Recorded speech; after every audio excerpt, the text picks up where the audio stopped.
जय हिंद साथियों, मैं अपने इस वीडियो में आपका पुनः स्वागत करता हूं।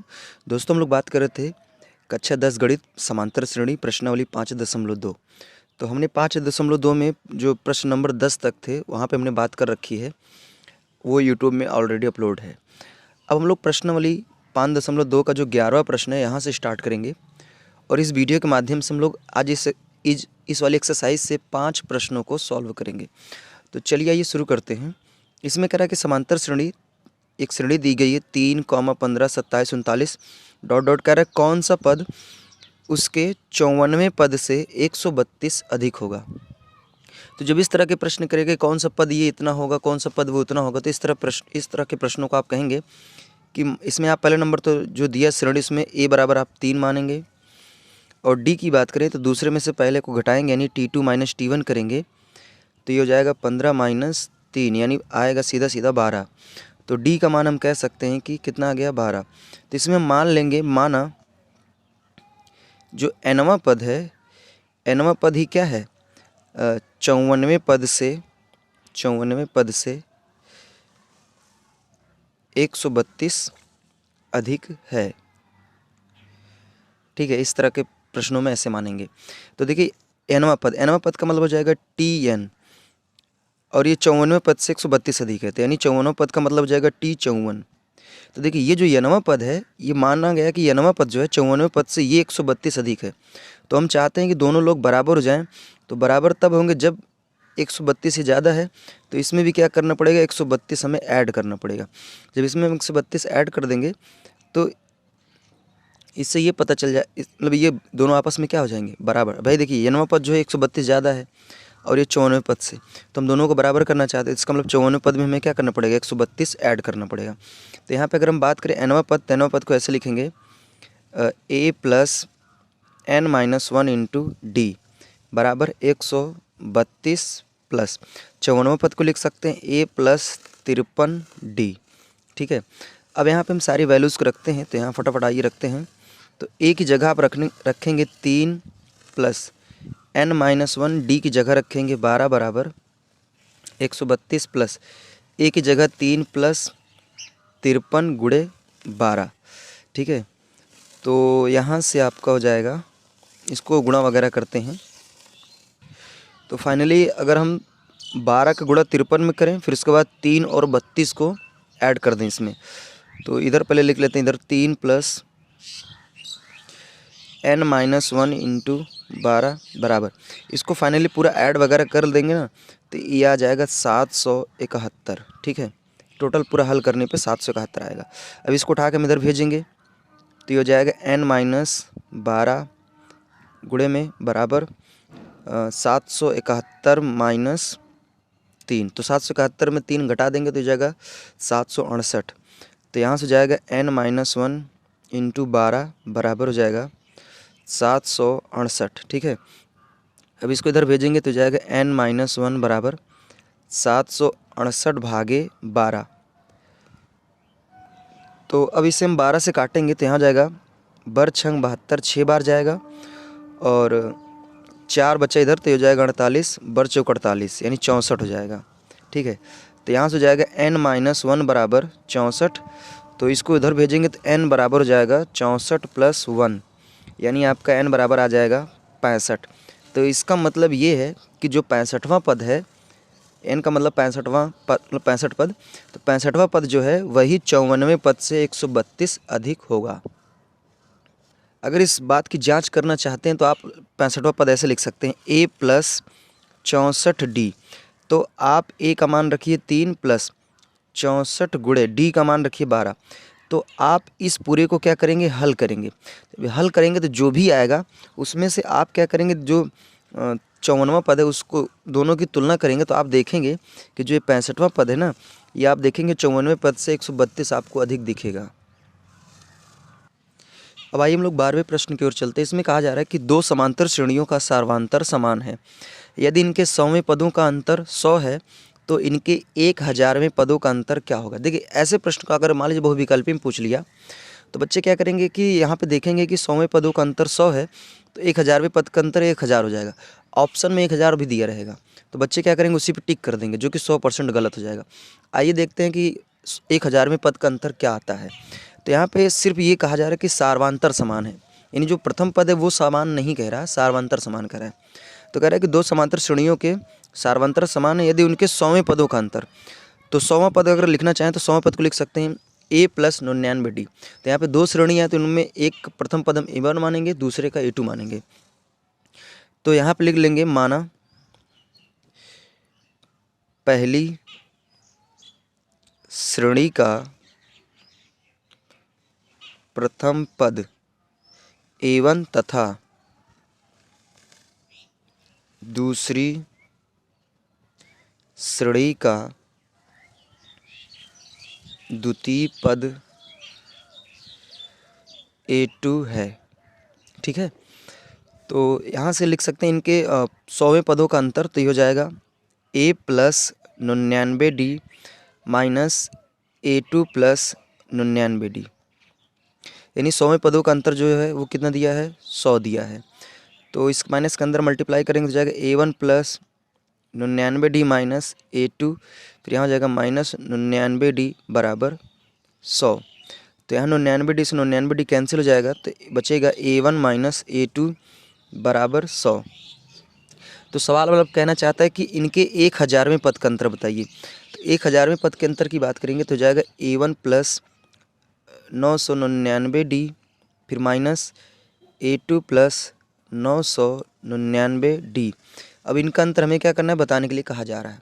तो फिर ये भी माइनस अंदर मल्टीप्लाई में जाएगा, तो ये जाएगा a1 + 999d फिर माइनस a2 फिर माइनस 999d। तो यहाँ से फिर कैंसिल हो जाएगा, तो यहाँ बचेगा a1 माइनस a2, और हमने देखा कि a1 माइनस a2 कितना है, 100 है। तो इसका मतलब ये है कि इनके 1000वें पद का भी अंतर क्या हो जाएगा, 100 हो जाएगा। ठीक है, लेकिन ऐसे सवाल क्या होंगे, ऑप्शन में अगर आ गई हैं तो उसमें ऑप्शन आपका 1000 ज़रूर देगा, और बच्चे क्या करेंगे, सीधे सीधे 1000 पर टिक करके आएंगे, जो कि गलत हो जाएगा। ठीक है, अब आइए हम लोग 13वें प्रश्न पे चलते हैं। ऐसे प्रश्न बहुत ही महत्वपूर्ण होते हैं क्योंकि ऐसे प्रश्न बोर्ड एग्जाम में ज़्यादातर पूछे जाते हैं। इसमें कह रहा है कि 3 अंकों वाली कितनी संख्याएं 7 से विभाज्य हैं। अर्थात कहने का मतलब ये है कि 3 अंकों की ऐसी कितनी संख्याएं हैं जो 7 से पूरी तरह से कट जाएं, या फिर आप ऐसे कह सकते हैं कि ऐसे कितनी संख्याएं हैं जो 7 के पहाड़े में आए, ऐसा भी बोल सकते हैं आप। तो पहले नंबर अगर बात करें 3 अंकों की संख्याएँ, तो शुरुआत करते हैं। देखिए 3 अंकों की शुरुआत जो होती है वो 100 से स्टार्ट होती है। इसमें देखिए 3 अंक है, तो लेकिन ये 7 से नहीं कटेगा, यानी 7 के पहाड़े में नहीं आएगा। फिर हम ट्राई करते हैं 101, तो 101 भी देखा जाए तो ये भी 7 के पहाड़े में नहीं आएगा। फिर हम ट्राई करते हैं 102, तो 102 भी जो है वो भी 7 के पहाड़े में नहीं आएगा। फिर ट्राई करेंगे 103, 103 भी जो है वो 7 के पहाड़े में देखते हैं, 7 का 7, यहाँ 3 है तो 33 नहीं आएगा। फिर इसके बाद नेक्स्ट 104, तो 104 भी देख रहे हैं, तो यहाँ पे 7 का 7, यहाँ 3 बचा 34, जो कि ये भी नहीं आएगा। अब बात करते हैं 105, तो ये आ जाएगा 7 के पहाड़े में, क्योंकि 7 का 7, 3 इधर आएगा, हो जाएगा 35, 7 बचे 35। तो यानी कहने का मतलब अगर हम बात करें 3 अंकों की संख्या जो 7 के पहाड़े में आएगी तो उससे स्टार्ट होती है 105। तो इसका मतलब 105, अब इसमें क्या करेंगे, 7 को बढ़ाते चलेंगे, तो 105 के बाद आएगा 112, फिर उसके बाद आएगा 119। तो ये ऐसी कुछ संख्याएं जो 7 के पहाड़े में आएगी। तो ऐसे आगे बढ़ते चले जाएंगे 7 का अंतर में, और लास्ट में हम लोग 3 अंक जो होते हैं ना वो आपके 999 तक होते हैं। तो हम इधर ट्राई कर लेते हैं कि 999 के करीब में कौन है जो 7 से कट जाए। तो अगर हम इसमें देखेंगे 999 करीब में, तो 994 एक ऐसी संख्या है जो क्या करेगी, 7 से कट जाएगी। तो यानी कहने का मतलब 3 अंकों की शुरुआत 105 से होती है और लास्ट में 994 तक जाती है। तो हमें यही बताना है कि इनके बीच में से कितनी संख्याएं हैं जो 7 से कटेंगी। तो यहाँ पे कुल मिला के पदों की संख्या बताने के लिए कहा जा रहा है n का मान, और लास्ट पद आपका दिया है, तो यहाँ पे लिखना चाहें तो a बराबर आप लिख सकते हैं 105। d की बात करेंगे तो सार्वांतर 7 आएगा, और यहाँ लास्ट पद आपका 994 दिया हुआ है। तो फार्मूला लगाएंगे a बराबर a + n-1 × d। तो l का मान आपका हो जाएगा 994 बराबर a का मान आपका हो जाएगा 105, और प्लस n का मान तो निकालना है और d का मान आपका हो जाएगा 7। ठीक है, तो इसको उठा के इधर भेजेंगे तो हो जाएगा 994 माइनस 105 बराबर n-1 इंटू 7। ठीक है, तो इसको चलिए घटाते हैं। तो 994 में 5 घटाएंगे तो देखिए यहाँ पे 14 में से 5 जाएगा 9, यहाँ बचेगा 8, 8 में से 0 जाएगा 8 आएगा और यहाँ पे 9 बचेगा, सॉरी। तो यहाँ पे पूरा पूरा घटाने से आ रहा है 889। ठीक है 889 बराबर ही हो जाएगा n-1 इंटू 7। अब 7 को यहाँ पर डिवाइड में लाएंगे तो हो जाएगा 889 भागे 7 बराबर n-1। ठीक है, तो इसको 7 से कैंसिल करेंगे तो 7 का नाम 7, फिर यहाँ पे आया ये हो जाएगा 18, तो 7 दूनी 14, 4 आया 49, 7 सते 49, 127। तो 127 बराबर n-1, इसको उठा के इधर भेजेंगे तो 127 प्लस 1 बराबर n, तो n बराबर सीधा सीधा आ जाएगा 128। तो इसका मतलब ये है कि 3 अंकों की 128 संख्याएं हैं जो क्या होंगी 7 से विभाजित हो जाएंगी। अब देखिए जो 14वां प्रश्न है ठीक इसी तरह प्रश्न है, इसमें भी कहा जा रहा है कि 10 और 250 के बीच में, ठीक है 10 और 250 के बीच में 4 के कितने गुणज, यानी 4 के गुणज का मतलब ये है कि ऐसी कितनी संख्याएं हैं जो 4 से कटेंगे। तो यहाँ पे अगर 10 और 250 के बीच की बात करें तो पहली संख्या स्टार्ट होती है 12। 12 एक ऐसी संख्या जो 4 के पहाड़े में आएगी, 12 के बाद फिर आएगा 16, फिर 20, ऐसे आगे बढ़ते चलेंगे। और 250 जो है ये 4 के पहाड़े में नहीं आएगा। इसमें अगर बात करें तो 248 जो है ये 4 के पहाड़े में आएगा। तो सवाल वाला ये जानना चाहता है कि बताइए इसमें ऐसे कितने लोग हैं जो 4 के पहाड़े में आएंगे टोटल, यानी 12 से लेकर 248 के बीच में।